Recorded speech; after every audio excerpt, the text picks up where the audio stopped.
How to link your account with VK on Likee app. Hello guys, in today's video I'm gonna show you how to link your account with VK on Likee app. First thing, go to Likee app and then click these three lines in the top corner and now scroll down until you find you will find it here, settings. Click on it and then click account, and here click link account. Here you will find it VK, just click on it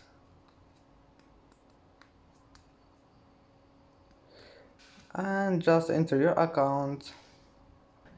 And that's it for today's video. If you like this video, please don't forget like and don't forget subscribe, and thank you for watching this video until the end, and see you in the next video.